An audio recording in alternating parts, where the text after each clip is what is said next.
Hello good evening friends.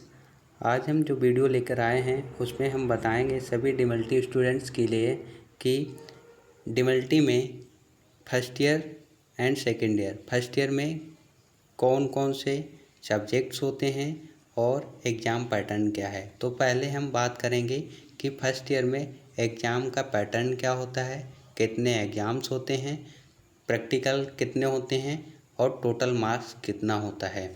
तो सबसे पहले हम बात करेंगे कि डिमल्टी में 2 थ्योरी पेपर होते हैं एंड एक प्रैक्टिकल।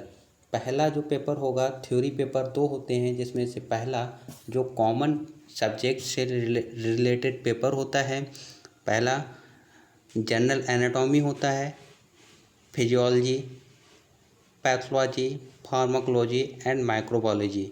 टोटल मार्क्स जो होंगे 75 मार्क्स का आपका एक्सटर्नल एग्ज़ाम यानी कि एनुअल एग्ज़ाम होगा, और जो कॉलेज के इंटरनल एग्ज़ाम्स होते हैं वो 25 मार्क्स असेसमेंट्स होते हैं।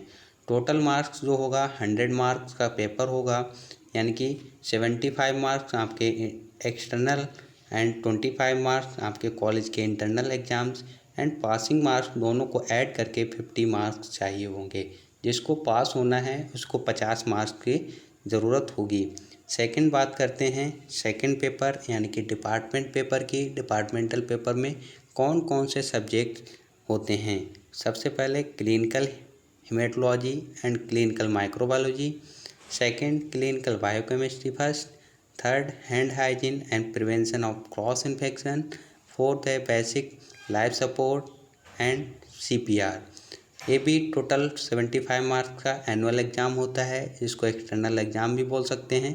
इंटरनल असेसमेंट जो भी मार्क्स होगा वो 25 मार्क्स का होगा, जो भी कॉलेजेस में अपने असेसमेंट्स होते हैं। टोटल मार्क्स जो है वो 100 मार्क्स यानी कि 75 + 25 100 मार्क्स। तो इसमें से दोनों को ऐड करके जो पासिंग मार्क्स दो हमको पास होने के लिए जितने मार्क्स रिक्वायरमेंट्स होगी वो 50 होते हैं। 50 से कम मार्क्स होंगे तो वो फेल हो जाता है। ठीक है, तो पासिंग मार्क्स 50 हैं। थर्ड बात करते हैं प्रैक्टिकल। प्रैक्टिकल में आपका प्रैक्टिकल एक तो एक्सटर्नल प्रैक्टिकल होता है 75 मार्क्स का, जिसको एनुअल प्रैक्टिकल भी बोलते हैं। एनुअल प्रैक्टिकल जो लास्ट में प्रैक्टिकल होता है वो 75 मार्क्स का होगा। इंटरनल असेसमेंट यानी कि जो कॉलेज में इंटरनल असेसमेंट होते हैं उसका प्रैक्टिकल 25 मार्क्स का 100 मार्क्स का प्रैक्टिकल होता है। इसमें भी आपको 50 मार्क्स रिक्वायर्ड होंगे इसको पास करने के लिए। टोटल आपको 300 मार्क्स का होगा। 3 पेपर हो गए, 2 थ्योरी के एंड एक प्रैक्टिकल। 300 का टोटल होता है फर्स्ट ईयर का। अब बात करते हैं कि सिलेबस क्या क्या है। डिमल्टी फर्स्ट ईयर में सिलेबस क्या है, तो यहाँ पे स्टार्ट करते हैं कि डिमल्टी फर्स्ट ईयर में सिलेबस क्या क्या है। तो पहली बात करते हैं पेपर सेकंड यानी कि थ्योरी पार्ट का सेकंड पेपर जो डिपार्टमेंट का है। उसमें जो भी पहला सब्जेक्ट है clinical haematology and clinical microbiology first. इसमें पहला जो टॉपिक है इंट्रोडक्शन टू पैथोलॉजी, दूसरा composition of blood RBC WBC platelet, तीसरा composition of blood plasma proteins. ये मोस्ट इम्पॉर्टेंट टॉपिक है कंपोजिशन ऑफ ब्लड। एग्ज़ाम के पॉइंट ऑफ व्यू से हर बार में इससे एक ना एक क्वेश्चन पुटअप किया गया है, ये मोस्ट इम्पॉर्टेंट है। चौथा routine instruments in haematology. Haematology में कौन कौन से इक्विपमेंट्स का यूज किया जाता है। पांचवा है collection and preservation of blood. Blood का कलेक्शन एंड प्रिजर्वेशन में कैसे कलेक्ट करते हैं, कैसे प्रिजर्व करते हैं, उसकी स्टडी करनी है। छठा है use of auto analyser in haematology. सातवां है making of staining in haematology. आठवां है preparation of thick and thin smear. नवा Leishman stain preparation and method of staining. दसवां other stain in haematology preparation and method of staining. Other stain means जैसे Giemsa stain हो गया, Perl stains हो गए, ऐसे जो भी हेमेटोलॉजी में अदर स्टेन्स का यूज किया जाता है उसकी बात है। 11वां है एंटीकोगुलेंट बायल देयर प्रिपरेशन एंड यूज़। यानी कि जो भी एंटीकोगुलेंट वायल्स का यूज़ किया जाता है, किस किस तरह कलर कोडिंग होती है, क्या एंटीकोगुलेंट होता है, क्या रेशियो है, क्या उसमें वॉल्यूम कितनी ब्लड की कलेक्ट करना है, उसको कैसे प्रिपेयर करते हैं, उसका है। 12वां एरिथ्रोसाइट एंड एबनॉर्मल एरिथ्रोसाइट्स। 13वां रेटिकुलोसाइट काउंट। 14वां प्लेटलेट काउंट। 15वां absolute values. 16 haemoparasites. 17 ESR and PCB। ESR erythrocyte sedimentation rate and PCB packed cell volume. ESR most important.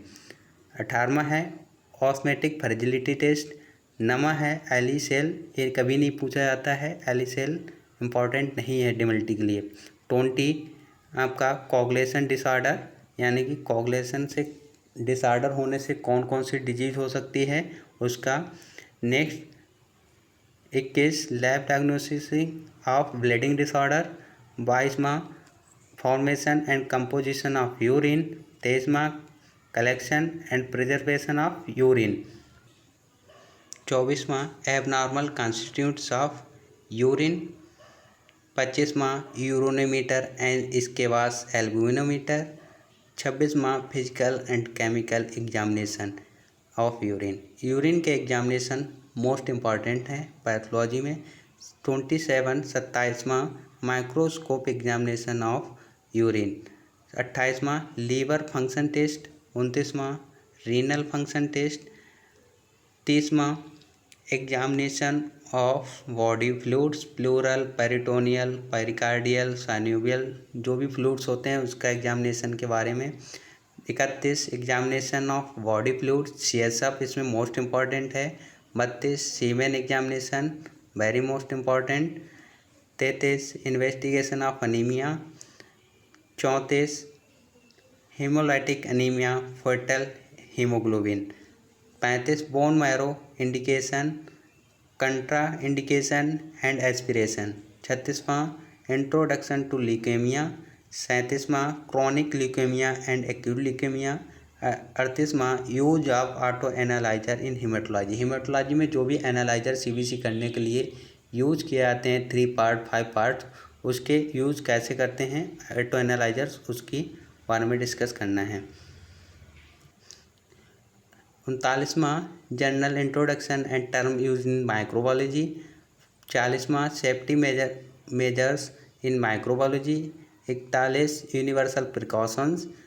42वां biowaste disposal. 43 growth and nutrients of bacteria. 44 care and handling of microscopes. 45 use and care and maintenance of common lab equipments like centrifuge. इसमें centrifuge की principle क्या होता है, very important. 46 use and care of the maintenance common lab equipments like centrifuge second है। 47वां principle and method of sterilization, sterilization के कौन कौन से मेथड्स का यूज किया जाता है उसके बारे में। 48 antiseptic and disinfectant. 49 pH buffer and reagent first, ये आपका इम्पोर्टेंट नहीं है। 50 भी ये नहीं पूछा जाता है।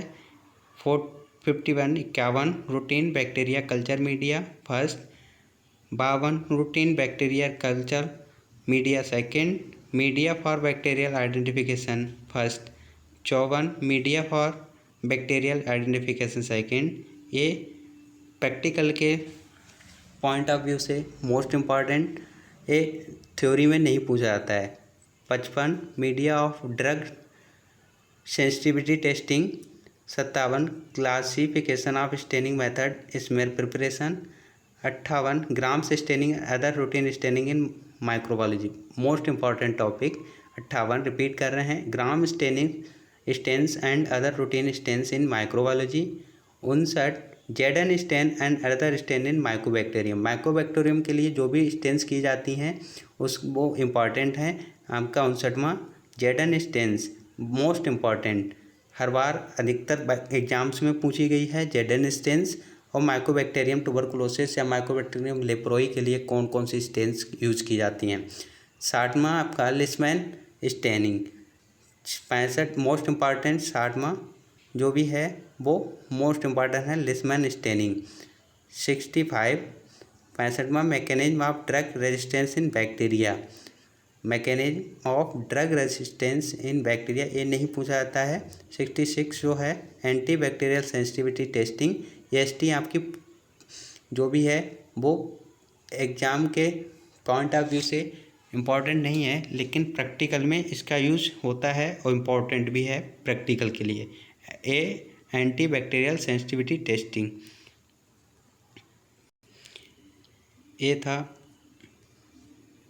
ये था आपका डिमल्टी स्टूडेंट्स के लिए डिपार्टमेंट सब्जेक्ट का सिलेबस। Thanks for watching.